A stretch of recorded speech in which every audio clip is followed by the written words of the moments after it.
Welcome to Movies That Matter, the podcast that goes beyond basic film reviews to boldly explore a social issue affecting people's lives.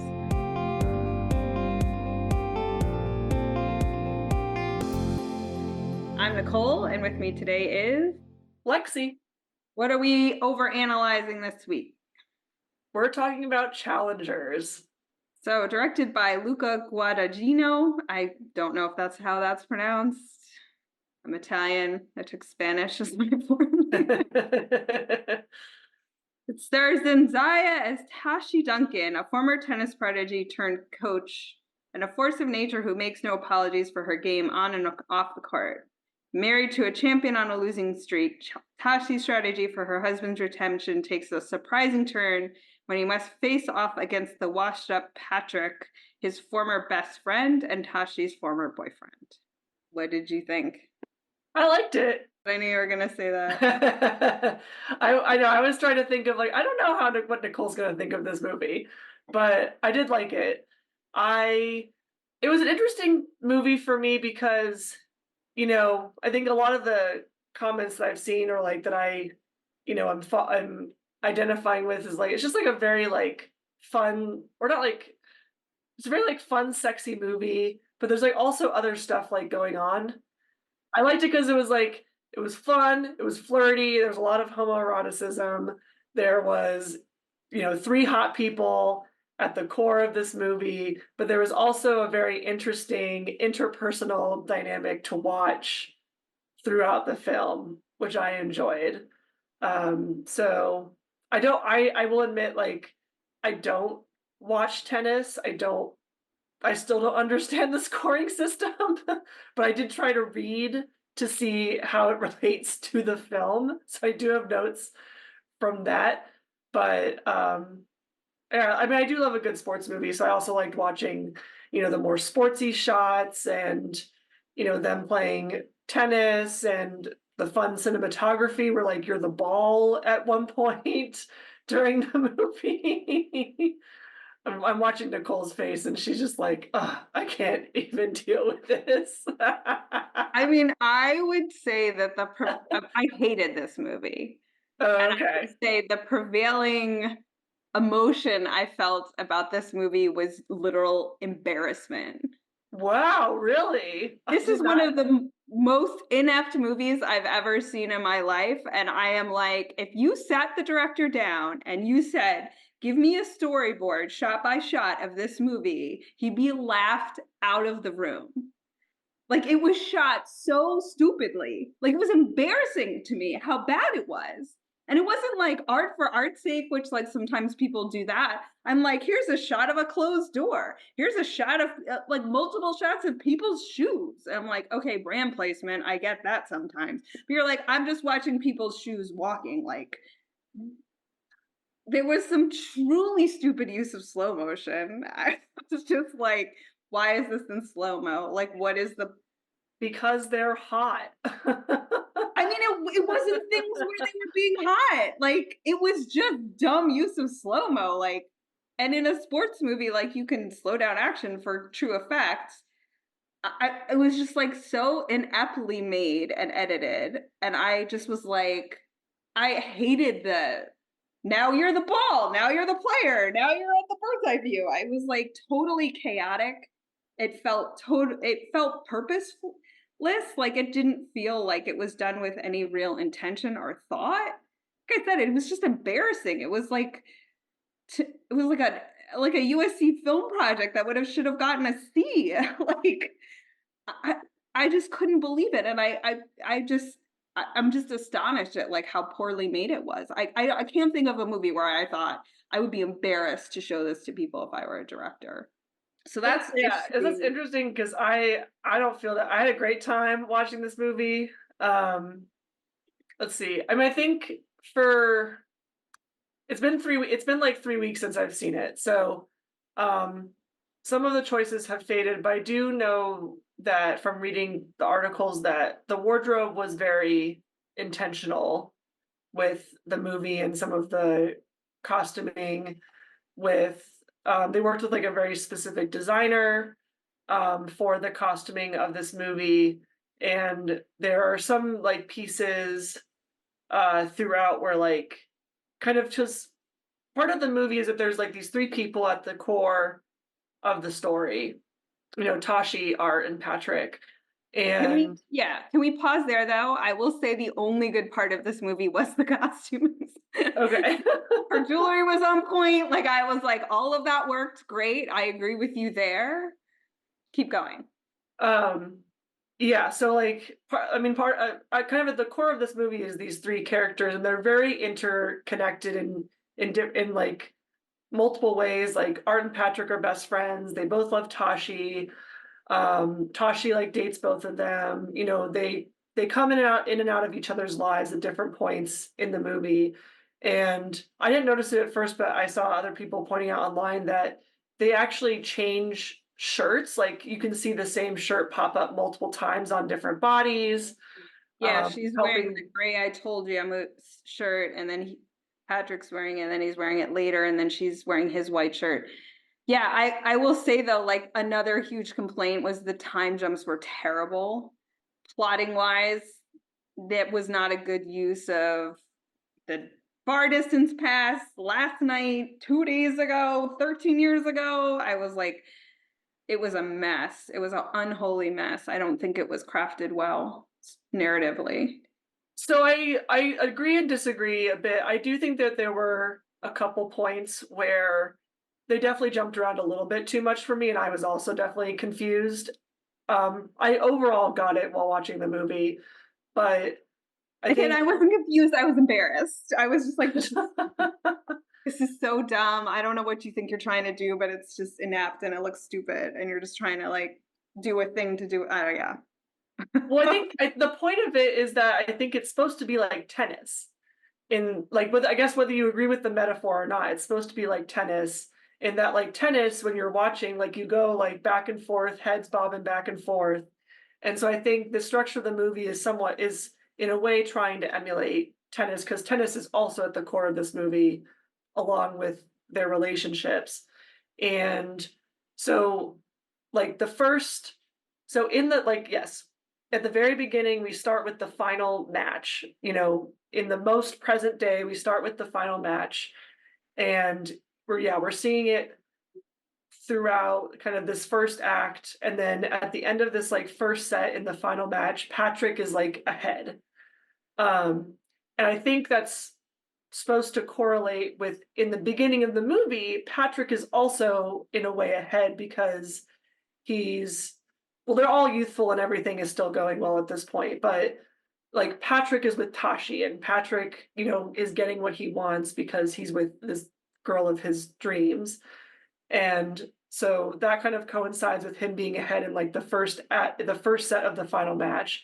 And then, you know, Tashi and Patrick they fight and they kind of break up, and then Tashi gets injured, and then Art comes into the picture, and then Art kind of pulls ahead, and then Art also pulls ahead in the second set or the second part of this final match. And then kind of the end, they're like competing and going back and forth, and they're also not sure where they're standing towards the end of this movie. So there is intention, I guess, whether you agree that it was Okay. done well or not. I see your point. That's very valid. That does make the artistic choices a little bit more clear, but I still felt like the 1 week ago, 2 days ago, the distant past and the not so distant past, that back and forth didn't work very well for me. Um, Yeah, I think there were probably a little too many jumps for me. I think they could have maybe streamlined a little bit, but yeah, I think the general storytelling is like kind of they're up and they're down, and then it follows the final match with their right. characters. Another thing I really hated about this movie in particular was the music, the loud blaring. So first, I will say on the bias side, I don't like techno music. Don't enjoy it. But I also was like, this is an American movie about American tennis players. There's like a scene where they're back in his dorm room in Stanford or her dorm room, and like the techno music is playing in their dorm room, and you're like, what Stanford jock is listening to this techno music in their dorm room? Like it was so un-American, A. and it was so not specific to time or place. And I was like, one of the things most people do for a good reason when you have time jumps is ground people in time with costumes, props, and music, which they just chose not to do. And I'm like, I get it. Not going hard on the nostalgia button is always good because people do that and that's annoying. But I was just like, this, and the music was much louder than the dialogue in my theater. I don't know if that was universal, but it was blaring. It was horrible. I do like techno music, and I think I agree with you somewhat in that there were certain scenes where yeah, the soundtrack comes in hot, and I'm like, okay, like this is kind of coming in hot, but like I like the music, so I'm not totally mad about it. And I think I think because part of the movie, feels a little fan servicey to me because like you're watching, three hot people get together in their relationships and kind of like the drama of it and just the I'm also a reality TV person, so I like watching the drama. Um and so it kind of I think while it came in hot at certain points, I think it added to this kind of almost funny aspect to me watching the movie and that in those moments I'm like not taking it very seriously. Yeah, I just found it dissonant to the world it was trying to create. It's just like none of these characters would listen to this music. It has nothing to do with tennis, New Rochelle, or anything else. Like I was just like, okay, you're Italian and you like techno music. Like I don't know what the music choices seemed for like another movie entirely. It just was so strange to me. Um, and I want to get into the homosexual male gaze that really permeated this movie. But I will say the only other thing I enjoyed about this movie, I thought Zendaya did a great job with absolutely nothing to work with. Her character made literally no sense.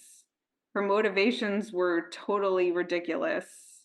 Within the world of the movie and within the larger world of tennis, nothing she did made any sense. First and foremost, which a lot of reviews complained about the kid. And I was like, this is not a woman who would choose to have a child early. Like, and then they didn't know what to do with the kid. And all the scenes with the kid were stupid. And like a lot of people complained about the kid. They were like, what was this child doing in this movie? And I was like, yeah, it's so out of whatever character they were trying to create. That kid was just made no sense. Yeah, I do agree about the kid. The kid was not really needed other than to show that they're like I think what I got from Tashi's character is like Tashi's first love is tennis. Tashi's priority is tennis above all else, which makes it extra sad that she is not able to fully pursue her career because of her injury. She's not allowed to fully pursue her career as a player. Right. And that's why I think her actions make sense that she tries to get in the next best way of being a coach because then she's still tennis adjacent even though she can't play. So I guess that's why I'm confused why you say But her that's the actions don't thing. make sense. She's a coach in her own right. Her life and career is in no way, shape, or form necessarily tied to arts. She could go get other clients. She could start a tennis camp for kids. She could do a whole bunch of things that one would think she would do, and there's no internal logic as to why she's stuck with him this whole time. And it's been made clear that she's really upped Art's game. So you're like, she's a skilled tennis coach. She has a ton of opportunities. So it makes no sense that she would have stuck with him or wasn't thinking of her own career beyond when he retires because she's not time limited in the way he's time limited. Yes, I think so the way I think about it is that in some sense she knows that because in the end when he's like would you still love me if I quit? She's like I'm done. Like she's ready to move on kind of after he's done. And so I think, you know, and then the other part of that is, they have a lot of shots of like their billboard and the two of them together. Like they're clearly a brand. They have a foundation together, and I think they're intertwined. And I wonder if that factors into why they had a kid, in that like it's all about the spotlight that's on them and their like and their celebrity status, and that to maintain the power and their ability to move through this world, they need to do the right, financial branding decision, even though maybe she wants to do other things or coach other people. I mean, it just doesn't hang together. You either believe that she's somebody who's so career focused and she's, dotting every I and every crossing every T in his career and in their brand and all that, and then she has no succession plan for him after he retires, and she hasn't lined up a whole bunch of other. It just, you can't have it both ways. Like I said, it not only does not make sense within the world of the movie, it doesn't really make sense in the tennis world either. Like, so then that gets into the sexiness of it all. Like, I didn't remotely find this movie sexy. Like, it was a movie that was very much like, it was still the male gaze. And there was a lot of like full frontal nudity. And I was like, that's just not a thing women are that invested in seeing. Like, it's not that sexy to us. We don't really care about your bits. Like, like this is clearly not, you know what I mean? Like, this is clearly made by somebody who finds men attractive in a different way than women. I would say I will, yes, I do agree that full frontal nudity is not necessarily female gaze, but I'm invested in full frontal male nudity because it happens so much less with men than with Mhm. women. So whenever I see it with men, I'm like invested because it's not as common. Yeah, no, equality for sure. I guess for me, I just am like, this movie was not made for me.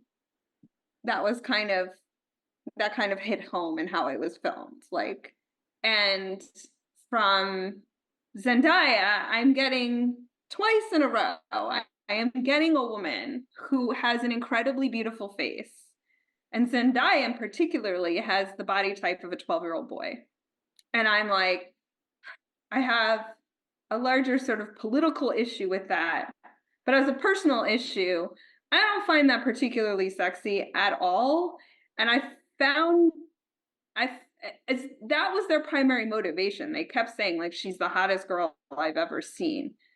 And I'm like, I don't feel her pulling this off remotely at all. Like I don't see her enslaving these two men. Her talent, I can see it from the point of like how amazingly gifted she was at tennis and them just being super seduced by her talent. I love that idea, but like I don't know. You may find her much hotter than I do, which is fine. I think Different strokes for different.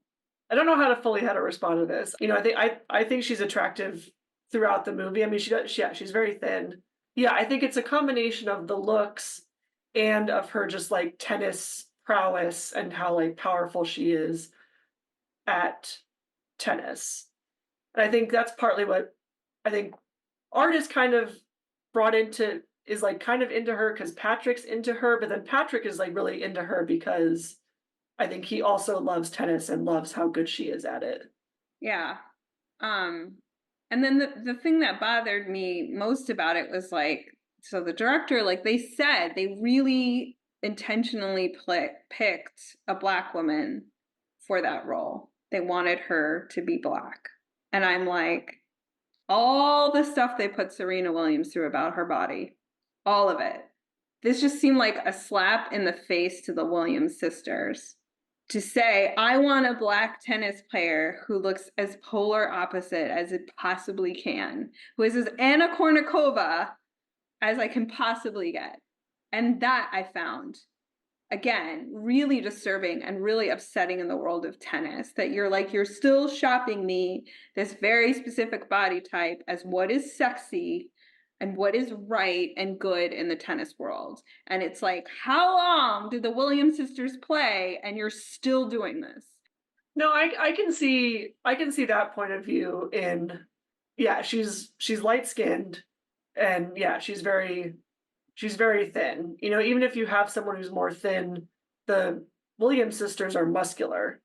I see that point in yeah, those factors of you're like intentional in one way, but also missing the mark in another way.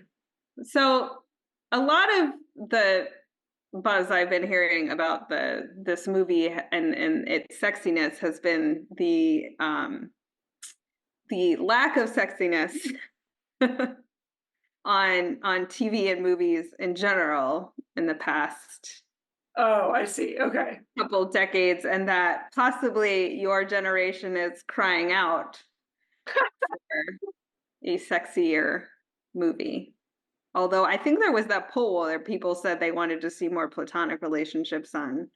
It was like Gen Z was like, we want to see more friendships and less romance. So Yeah, and I do wonder if that's why it scratches the itch for me and why partly why I really enjoyed it because then I would need to look at the list of movies like over time to like really think about this, but I do think that they're like when I think of my like high school days, I think of like watching the revamp of 90210 and kind of these like more teenager type shows where yeah, it's not like tits out, but I was watching the original 90210 when I was in high school. Nicole and I are of different generations. Mhm. um, I felt so old in my life. but yeah, I think Riverdale kind of brought this back into some sense of like there's like not sexy at all. There's kind of the sexy that's like very sexy but riding this line, and then there's just like okay, this is just straight up fan service. And I think I'm sure in movies throughout the past 20 years like sex sells as like a piece has definitely been present, I'm sure, throughout this whole time period. But I do agree with this weird sense of I haven't seen a movie that does the sexiness at this level in a while. And I think that is partly why I enjoyed it, is that like, you know, it's like sexy, but in a particular way that is just like fun to watch and be enthralled with. Yeah, I mean, I think like, back in the 90210 original days, like they show like they showed like a men's bum, I believe it was on NYPD Blue, and it was like such a scandal on network television, right? Like, and there was a more pushing of the envelope in terms of what was getting on TV, what HBO was doing. I mean, HBO has been into male bums since pretty early on. And Yeah, they were they had always, all of Game of Thrones. yeah, they were always pushing the envelope on that front. But then again, like, yeah, Game of Thrones is sort of an example. There's a lot of nudity. Is any of it really sexy? Yeah, I mean, it's a different type of nudity and sexiness. Like this movie to me was like it's like part of the romantic sexiness or of like the relationship sexiness that you just kind of get wrapped into. yeah, I think here we are struggling for words again. I know, yeah. So I think I'm trying to differentiate between sexy and erotic as if there is a differentiation and there is not, and I admit that fully. What I'm trying to say is like lots of things can be erotic to people, right? Like, so it's like nudity can be played for sort of erotic pleasure, but the fun, flirty, sexy, like the sort of more less.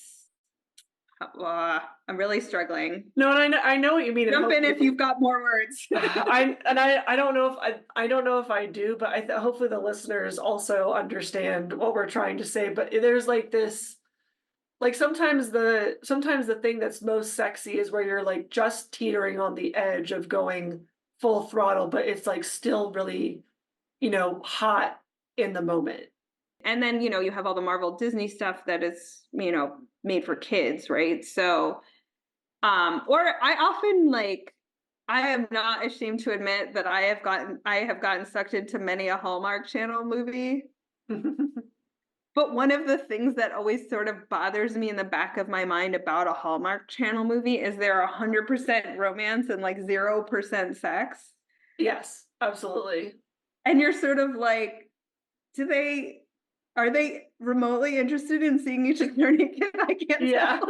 Like, they're like, want to spend their lives together, but like you never get the sense that they really are like running up the bedroom, running up the stairs to the bedroom ever. Like it's all very chaste and romantic. Yeah, it's like, I don't think Hallmark is intending for asexual representation here. Yeah. So yeah, so like I was like, that is an interesting thing. And I also sort of think it's not coincidental that this movie is, I'm going to use this in the broadest sense of the word, like queer, right? Well, yeah, and to the sexuality discussion earlier, it adds another layer when it's also like two men Right. having And then this. it's like a threesome and like Right. it's Like, outside of previous conventions, right? yeah, this is not just man and woman, it is man and woman and man and threesome and kind of Yeah. adding in, different things we don't always have in the mainstream culture. Right. Right. You did really like the movies, so like it was entertaining for you. Would you like more sexiness in your movies? When I saw the trailers, I got the sense that this movie was going to be dramatic and chaotic. And And dysfunctional. yeah, actually, dysfunctional is probably a better word. There's there's a good line to toe of you don't want to watch people be too down on themselves, but it is sometimes fun to watch a hot train wreck. And Oh yeah.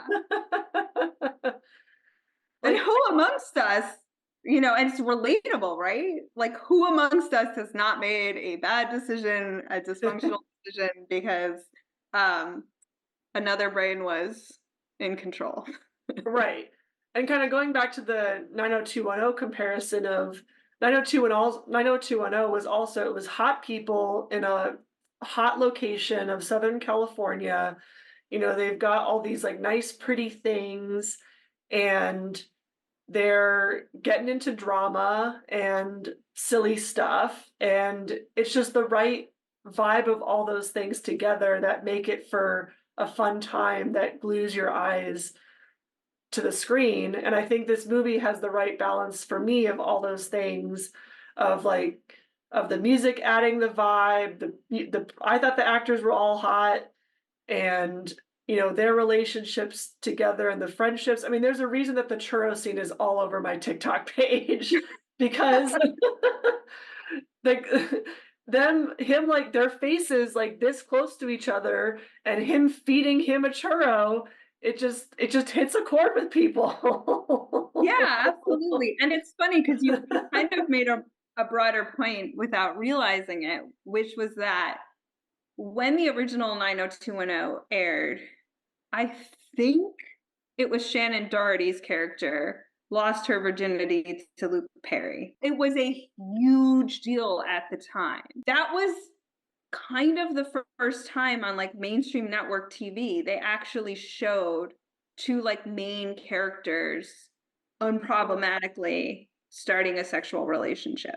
Like it was unheard of before that. They would never, it was like either somebody was like got knocked up and that was like a B plot about a character that you never saw again in an episode or something like that. It was like a teen pregnancy scare, but it was Right. like those Huxtable kids never slept with anybody. Those growing pains kids, like, and then there would even be like some sort of abstinence episode where the girl really wanted to, and then they were like, no, I think we should wait until we're really in love or something like Yeah, that. Like, yeah, for sure. I've seen those so tropes.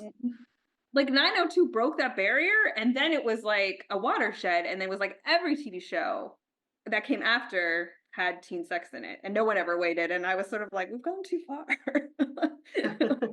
But yeah. Riverdale, I can think is like, Riverdale's the one that most comes to mind of like the most recent example where we've really had this, because I think, yeah, about the, you have to have, the vibe has to be, this is a very vague statement, but the vibe has to be there.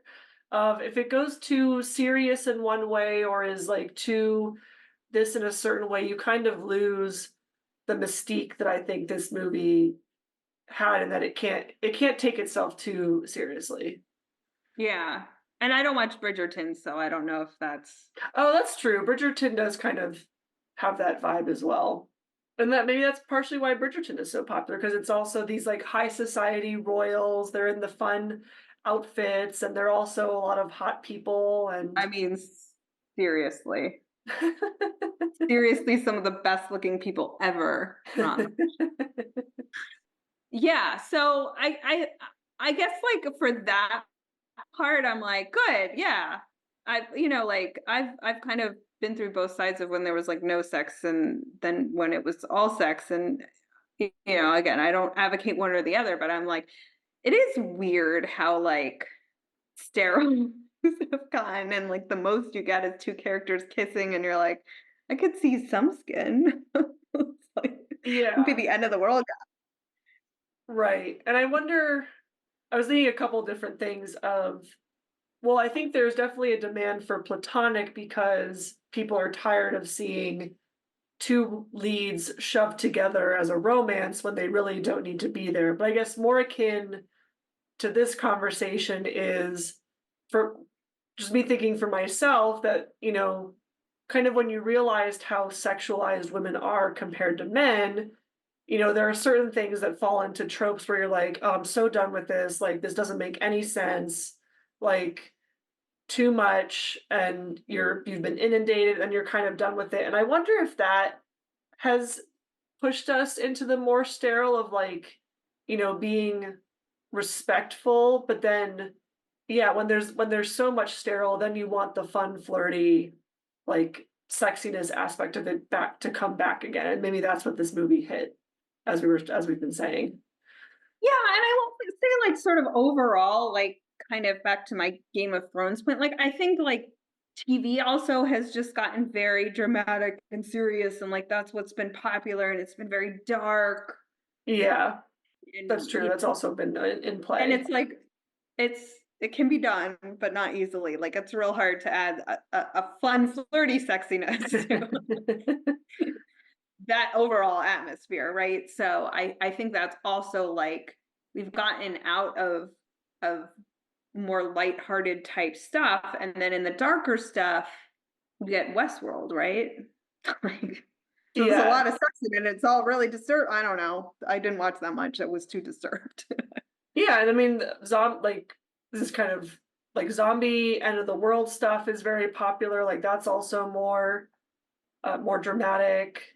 And I was thinking also this may be a separate conversation. But I was thinking there's also the talk about how there's not as many romantic comedies that come out anymore. But the romantic comedies don't always hit this sexy aspect that we're talking about. Those are also sometimes a little more sterile as well. So that might be a different conversation. Yeah, yeah. I mean, but I think we could go down a sidetrack on that one, but I will say, like, I don't think you're wrong. I don't think it is entirely a separate conversation. I think Okay. the lack of rom-coms is a part and parcel of the whole, as you said, like, vibe switch that we're in, right? Like, there's not room for that. There's not room for, like, a kind of a lot of things these days. So, um, Yeah, I mean, yeah, and you have to do what you know is going to sell in terms of the box office. And I mean, maybe I can check it how well this is doing, but very maybe well. if okay, yeah. So um, I think if this is doing very well, hopefully we get similar stuff coming down the pipeline.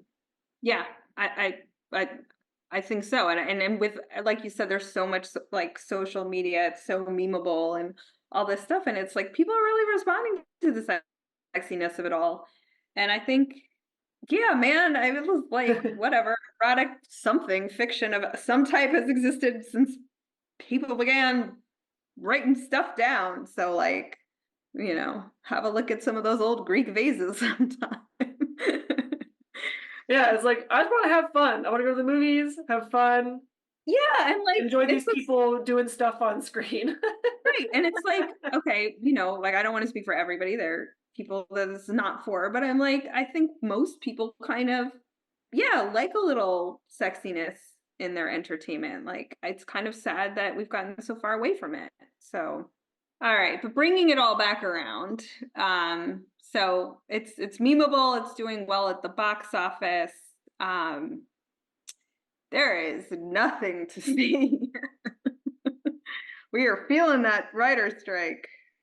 What would you give for social impact score on Challengers? I did really like the movie. I don't think it's gonna be groundbreaking.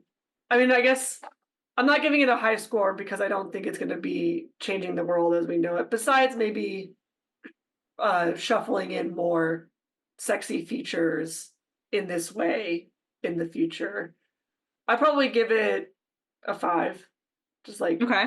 middle of the road. I'm going to give it a very generous 3 because of the bringing sexiness back. That's great. And because I think it's going to do good things for Zendaya's career. I hope it will age very poorly and everybody will realize, like, this was very badly made. I want time to prove me right. And I'll be there on the other side, be like, yeah. Nicole was right. I have it on tape. Give us something to read, watch, see. I'm gonna recommend a movie that we've reviewed on the podcast, if in case you have still not watched it. This is more sexy funny than the sexy that we've been talking about, but watch Joyride. Nicole and I reviewed it with her friend Monique, and I really liked it, and it was good. I thought it also brought back the like hangover style comedy that we haven't seen always in a while. So I would go watch Joyride and then listen to our episode because it was a really good episode. Agreed. All right, so I'm recommending a book called The Thinking Woman's Guide to Real Magic by Emily Croy Barker. It's very, I'm really enjoying it. It's a story of a grad student who is stuck by the machinery of grad school and getting a PhD. So very relatable to some of us on this podcast. And she is whisked away to another world and has to sort of figure her way out in this new world that is totally different, and to learn magic while she's there. We hope you enjoyed this episode of Movies That Matter. If you did, feel free to reach out. Our email address is moviesmatterpod@gmail.com. Leave a comment anywhere you like. You may have noticed we've started doing some shorts on YouTube to preview our episodes. We hope you're enjoying those. Shout us out to your friends, to anyone. And remember, movies matter. And so do you. We'll see you next time.